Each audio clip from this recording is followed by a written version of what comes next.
Greetings. What we're going to look at in this video is how to work with activities inside CRM. So there's a couple of different ways that we can initiate an activity. Depending on which area of CRM you're in, you'll have this activity bar up the top. When you open records in CRM, you'll also have a similar activity bar across the center here. So all of those buttons achieve the same objective, it's just done slightly differently. If I click here on the toolbar to create a note, I need to tell the system which company and/or contact I'd like to link it to. Whereas if I create a note from a company, the system already knows the company that it's related to. So it's just a little bit faster one way than it is the other way.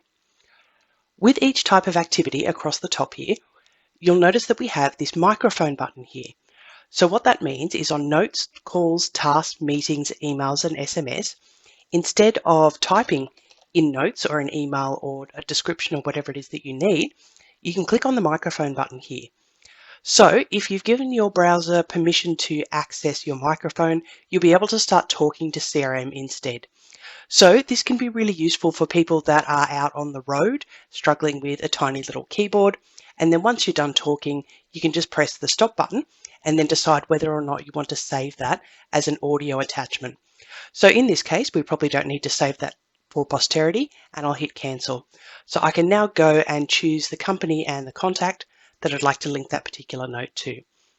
So just remember that anywhere that you see this little microphone button, you can go and throw your voice notes into the system. Now, another interesting thing on that point is if we come in to view our users, so clicking on your name in the system and coming down to the users area, for each user in the system, there is actually a field in here called speech recognition language. So that means if someone's more comfortable in French or German than they are in English, you can go and make that selection in the system for them. That way, when you hit the microphone, the system starts listening for that particular language first up. So that's a handy feature that we've got there. What we're going to have a look at now is the different ways that we can create these activities and how they can be used to generate notifications inside CRM and also email notifications. So let's have a look at calls here first. So you can see that we have the microphone button here. We can also specify whether a call is inbound or outbound. So I can change that by clicking on out, which changes to in, click on in to change that to out. So that's a good idea so that you've got some tracking information around the types of calls that you have in the system and which direction they're going in. Down the bottom of calls, tasks and meetings, we've got this option here to switch to advanced mode. So clicking on this simply brings up the record as a full page record instead of the short form that we were looking at earlier. So you've got that option to switch between the different views when you're working with these activities. What you've also got down in the bottom left corner here is a box called Mark as Done. So what that lets us do is basically say that this call has been completed, it is no longer an outstanding activity. So I could have this call scheduled into the system for the 6th of October, and maybe it takes me a couple of days to actually make that phone call. So I'm behind schedule. Once I have made that call, I can come and click here to mark it off as done. In that way, I can differentiate between what's outstanding and what has already been completed. So based on the call time that we enter in here, so we can go and select a date for the call, and we can also go and select a time for the call. Up here we have the little notification button. So in here is we choose the interval before the start of this call that we'd like to be reminded inside of CRM. So that means that at the reminder interval over here, the little bird of notifications will jump up and down, screech at you loudly, and then you'll get a notification over here.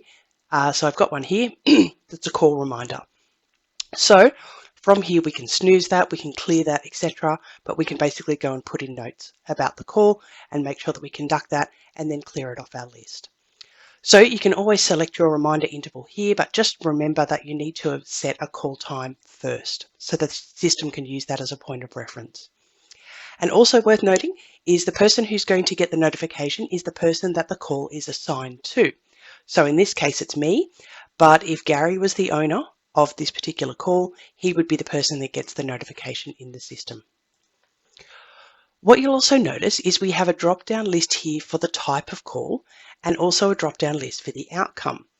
Now what's important at a system level is if we come down here into the admin area, expand it, and then come to this settings area, we can scroll down a little bit further and access our activity settings. So if I click on call, for example, I've got a drop-down field here for the type of call. So you can see that this list here is exactly what's displayed here on the type list in the call. So what we can do is manipulate this list to suit our needs. So I can go and add a new option to that list. I can specify a default option. I can click to edit an existing option, or I can go and delete an option off the list. So it's well worth coming into this area of the system and putting your terminology in, because that's going to make it really easy for your users to classify things correctly. And when it comes to sorting and slicing your data into different chunks, that's going to be really easy moving forward as well. So I definitely recommend coming in here, seeing what the options are available, and then making sure that they suit your requirements. So we've got that for the task area. We can do that and set priorities, different types, different statuses. We've also got that for meetings and for emails as well. So definitely take the time to come in here and customize those different options. Another common thing between all the activities that they have is basically this font and toolbar editing here. So I can go and choose different fonts, different sizes. I can bold, underline, strike through. I've got different colors. I've got highlight colors, bullet points, etc. I can add images. I can add hyperlinks. And I can also click on this little button over on the side here to maximize the screen. So sometimes that's easier than working within the small box. So I can click again on that little button to contract the screen back to its normal size. So very similar to what you'd use in different Microsoft products, we've got the toolbar for editing across here. So that's a crash course in calls. If we now have a look at tasks, we're also going to see some similarities. So we've got the microphone button here to engage the voice transcription. We've got the reminder interval over here that we can set before the task is due to start. And we can also switch the task over to advanced mode with a full screen by clicking on the button at the bottom. So with a task, the same way that we had with calls, we've got a range of different fields here. So you can go and customize your types, your statuses, who the task is with, etc. So all of these are applicable to your business. Now with tasks, there's a couple of different kinds of notifications that we can set. The first one is based on the start date. So if I go and put a start date into the system and then choose an interval at which I'd like to be reminded, again, the owner of the task will get that reminder. So I've set that for 5 minutes before 9 o'clock on the 7th of October. So that's the first type of notification I can set, is that the task is about to start. I can also go and put a due date into the system here. So if I go and enter in the 13th instead and pop in a time, I can also receive a deadline notification for a task. So if I scroll down here a little bit further, I've usually got an example here. So this is an example of a reminder so that a task is about to start. So this is based on the start date. Coming down a little bit further, you can see that I've got a task deadline. So this type of notification is built off the due date and again goes to the person that the record is assigned to. So there's a couple of different in-house notifications that we can generate here. What you can also do with tasks is once I save this task into the system, I'll get an email telling me that the task has been input. So what I can do is if I assign tasks to another team or another person inside CRM, say I assign that to the finance team, what I'd like to do is keep myself in the loop on this particular task. So adding myself or other colleagues as an attendee means that when I save this task, we all get an email saying that the task has been put into the system. When the finance team goes and updates the status of this task, everyone gets another email to tell them that that's happened. So this is a really good way of set and forget to basically add yourself and other people onto the task so that they can all be notified each time something is done. So let's take a look now at meetings. So clicking on the meeting here, we've got the familiar voice transcription button over here. We can switch it to advanced mode. We've got our reminder interval up the top here, and we can also mark a meeting off as being completed or done. So the options here on this type list, you can go and customize from that admin settings area in your system. So with a meeting, there's two different ways that we can save this depending on whether we actually want to generate notifications to the people involved or not. So I can go and throw a meeting into the system and just hit save. So all that's going to do is save a meeting record against the company that I specify. If I actually want to send invitations out to people, I'll need to go and add them as attendees to the meeting. Once I've done that, rather than just clicking on the Save button, I can click on the Send or Update Invitation button. So that's going to generate a traditional email notification similar to what you'd get using Outlook, where it's going to send the invitation to everyone who's an attendee for the meeting. If I need to cancel the meeting, I can open it up and click on this Cancel button, and that will send the cancellation to the meeting attendees. If I need to update the meeting, I can open it and then basically choose the Send Update Invitation button again to generate a new notification to the attendees. So again, when working with this Reminder Interval button, just be aware that the person that the record is assigned to is the person that's going to receive that notification. So coming now to emails. So there's basically two different parts to emails. You can send them directly out of CRM, provided that you've configured your system correctly. And if you're using Microsoft Outlook, we have a program called Inbox Insights that you can download, which will connect Outlook to CRM. So this means that you can push your emails across into CRM, you can sync your meetings and your contacts and your tasks, etc., and basically have all your correspondence pull through to the timeline of records in CRM. So which of those methods you use basically depends on your preferences. So I myself will send a number of emails via Outlook each day, but I'll also send a fair few out of CRM directly. Now, one of the benefits of sending out of CRM is the fact that we can go and set up different template emails to use in different places around the system.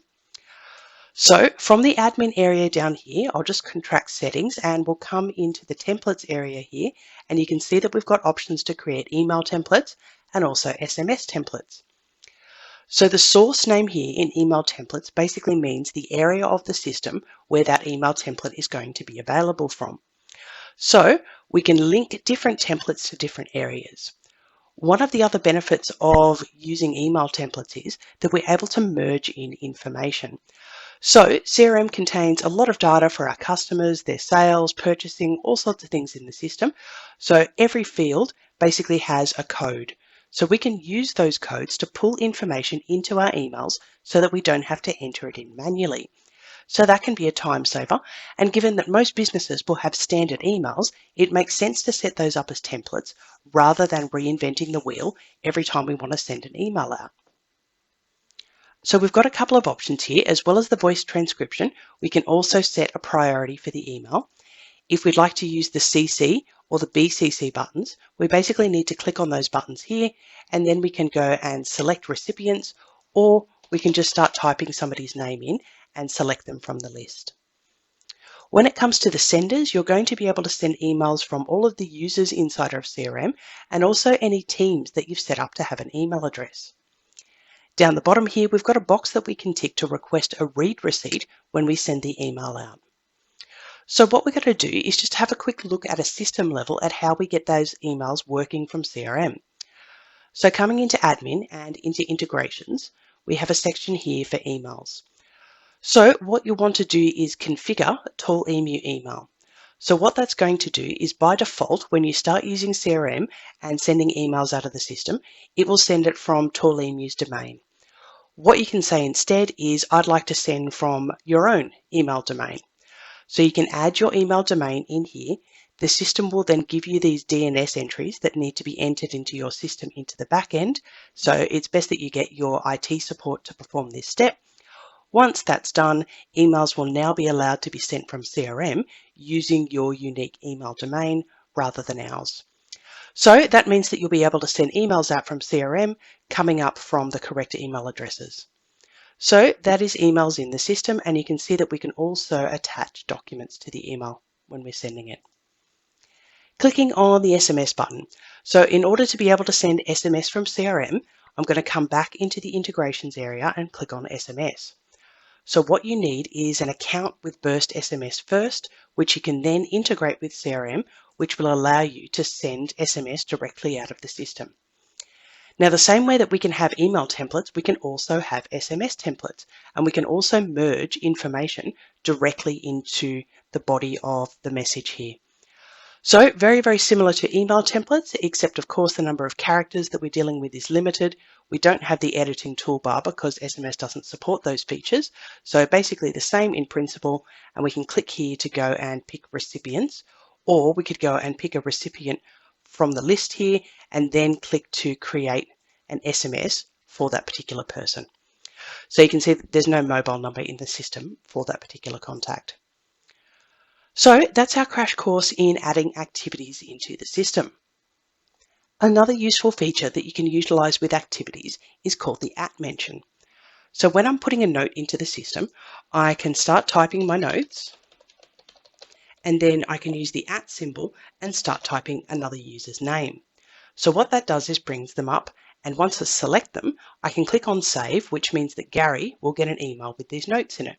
So he gets an email saying you have been tagged in a note. So that's a really good way using this @mention in various different types of activities, so call, task, meeting, email, etc., to basically keep somebody else in the loop on communication or notes that you're putting into the system.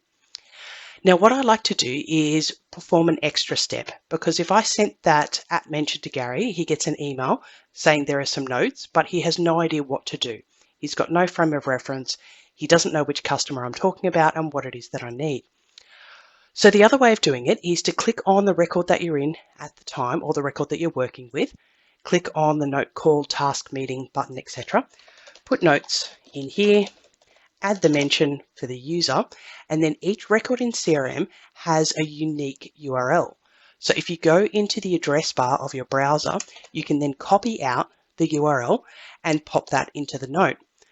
So that means that when I hit save, Gary then gets an email and he's got a link to the record that I'm talking about.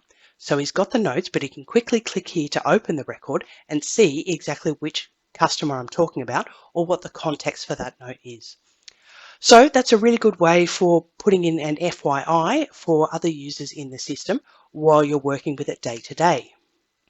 So just to recap on activities, each of the activity types has a voice transcription that you can use. You can also customize various different drop-down lists that appear on each of your activities. Some types of activities we can mark off as being completed so that we can differentiate from things that are outstanding. You can also switch into the full screen mode for a couple of different types of activities. We can set reminder alerts that come natively inside CRM, and they will always go to the person that the record is assigned to. And on phone calls, we can basically change the direction of the call from inbound to outbound. So when we add activities into the system, they'll go and appear on the relevant timelines for the records, customers, companies, contacts, sales, purchases, etc. that we're working with. We can also deal with activities at a system level. So over on the main menu here, you've got an area called Calendar and Activity. So if you expand that and come into Calendar, what this is a central repository of every single activity from all over CRM. So this is notes, emails, calls, tasks, meetings, work order production steps. Basically everything is in here. So in my test database here, I've got 729 activity records, which actually isn't a lot. So in your own database, you're going to start with hundreds and then end up with thousands of these. So the question then becomes, how can we break this down into usable chunks each day? So as we went through earlier, going into the admin and settings area and going and setting up your preferences for the drop-down lists means that you're going to be able to sort all your activities in the system more effectively. What we can also do is set up filters to weed out different types of activities that we'd like to see. So as well as doing a search, so in the activity type here, I can type in email. So that's going to bring up all the emails in the system, and I have 241 records. I can now type task in here and do the same thing, and it helps if you spell task correctly. So I've got 45 matching records in there. So I can search, I can move columns around into different positions by dragging them. I can go and add more columns to my view. I can hide columns. I can sort them ascending or descending according to dates or numbers involved with them. So there's a couple of different ways to break it down, but what you're going to want to do is set up some permanent filters. So whether that's at a management level so that you can see on different time bases, like daily, weekly, monthly, yearly, how many of different types of activities were in the system, or whether it's as a user, just being able to see your own activities in the system. So if you haven't worked with filters before, up in the top right-hand corner of the system here, you've got a drop-down selector. So filters that are created can either be shared with other users in the system, or they can be private, so they just belong to the user that created them. So what I've got in here is a filter that shows all of the activities entered into the system this week. So I've got 9 records. I have one here showing all of the calls made this month, and I don't have any. And I've got another one here for all of the emails sent this year. So I've got 206. So think about what it is that you want to see on a day-to-day basis. So clicking next to the filter box, we have this funnel icon. We can click on New. So what I can do is say I want to see task created, actually let's say this year. I can then choose whether I share that with other users or whether I keep this as a private view. So in this case, I'm going to share it. What I then do is give the system criteria that it needs to make sure that records meet to be included in this filter. So the first thing I want to do is make sure that the activity is a task. So I don't want emails, I don't want phone calls, I don't want meetings. The activity type can be used to weed out just the tasks. Then I want to look at the created date and basically make sure that that means this year. So if we go, we should have a created on field a little bit further down here, created on. So I can choose that and then basically come in here and choose a time period. So in this case, I'm going to choose this year. So I can keep going and adding different conditions to be very, very detailed about the data I'd like to pull out. But for now, let's keep it simple and just say we want to see tasks that are created this year. So once I click OK, I get 20 records that match that result. Next time I want to see that, I can come and pull up that filter over here from the box. So filters are a great way for segmenting, sorting, and drilling down into your data. What you can also do is combine a filter with a layout. So a layout is basically referring to the information that we're seeing on the screen here. So we all know that we can drag and drop columns, we can search in particular places, we can sort, we can add and remove columns. But what you're probably going to want are different configurations of columns for different filters or different records that you're looking at. So what we can do, if I'm looking at emails, I've got a specific layout here that has all the columns applicable to an email. So I can also create another layout for tasks, one for meetings, one for calls, one for work production steps, or basically any configuration of columns I'd like to be able to deploy on a regular basis. So filters and layouts are really important for being able to extract your data and turn it into usable chunks. What you've also got the option to do is over next to the filter box, we have this little Excel icon. We can also export everything that's on the screen at the moment into an Excel spreadsheet. So we can do a myriad of things with that data, but a really quick way of exporting basically all of the columns that you've selected and all of the records that are in this particular view, we can quickly spit them out into a spreadsheet. So as well as filters and layouts and exporting, we've also got a couple of different view selectors across the top here. So the view that you're in will always appear as this orangey goldy color, and we can switch between different views. So I can bring up the calendar, I can go and select different users and decide whose calendars I want to see. I can say whether I'd like to look at a week or a month, etc. Once I've got the calendar up, I can go and drag and drop things between different dates and different users in the system. So I'll go and give this one to Mike and basically say that he's got to go and do that on Friday instead. So I can move things around in here as I need to. I can come back to list view and then over here I can come and click on map view. So what that means, if the activities have address information in them, I can visualize those activities on the map. So you can see I've got 17 in Sydney, 13 in Melbourne, 3 in Adelaide and 2 in Perth. So I can go and click on Perth here and basically view where those activities are located and who they're for. You've also got the toolbar over on the side here that we can use to drill into different types of activities and what their status is as well. We can zoom in, we can zoom out, etc., and basically visualize the data there. What we've also got is Kanban view.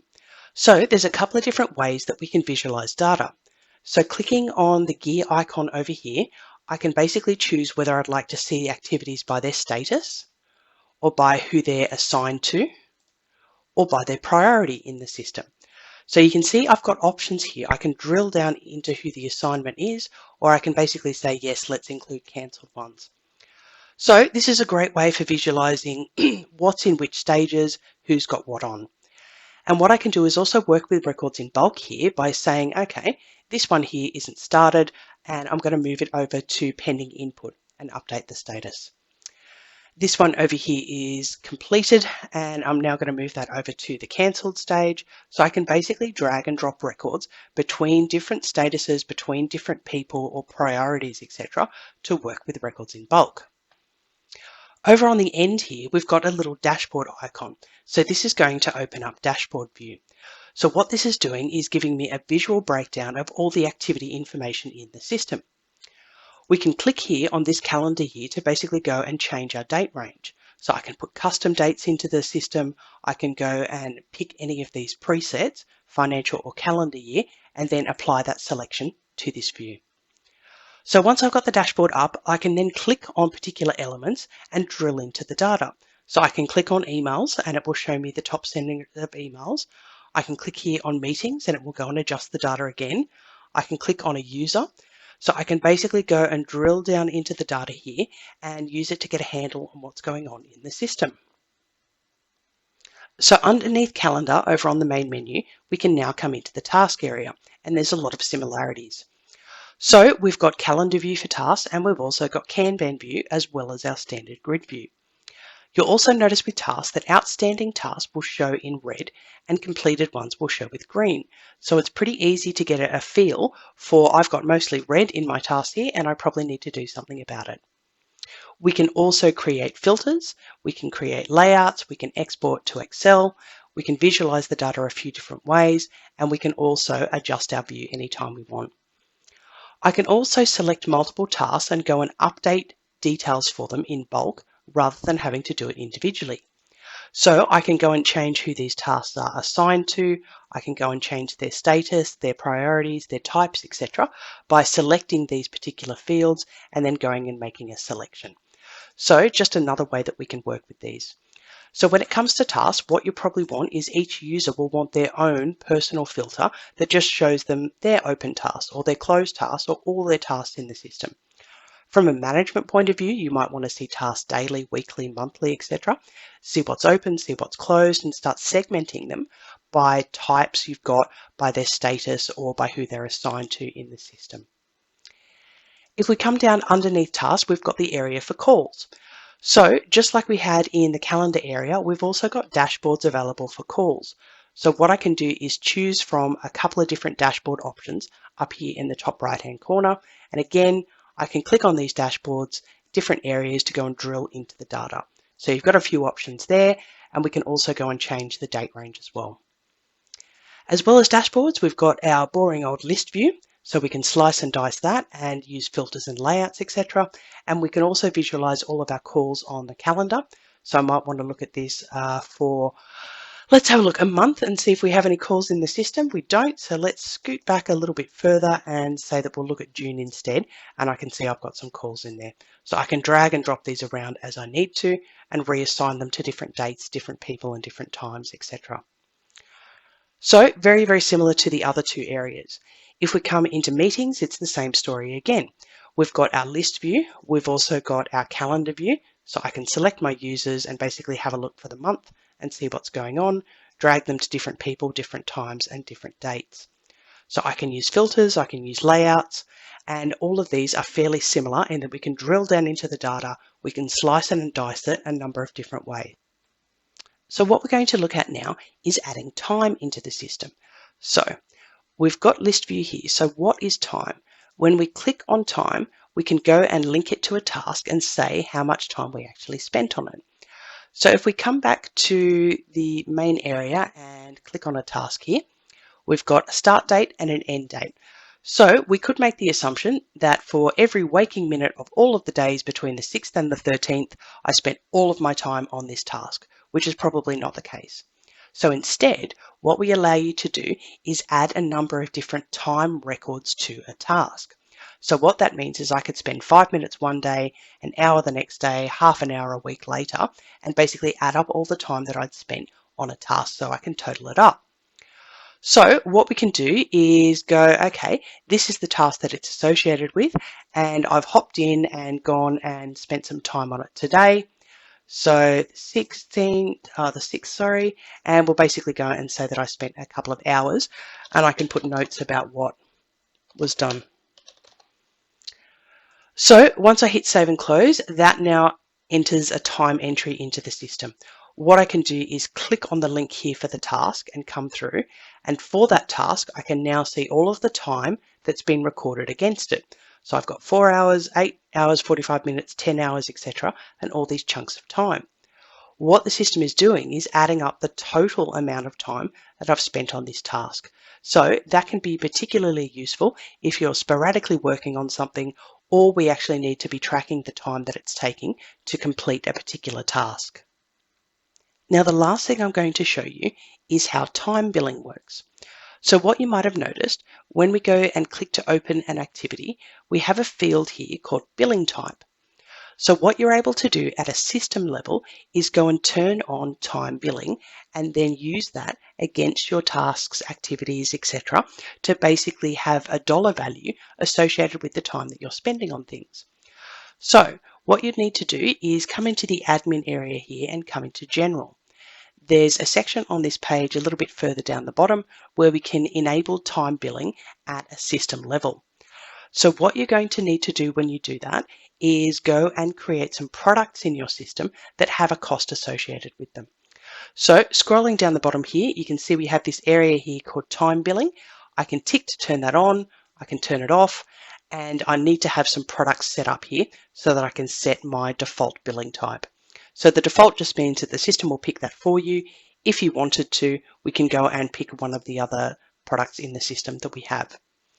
So when it comes to setting up your product, if we come into inventory and products, when we set up a new product, we can basically have different types of products in the system.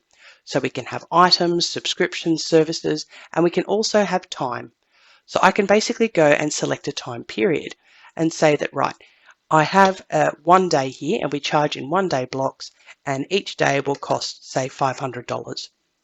So I can go and put this into the system and then use this as a way to charge for activities that have been entered into the system.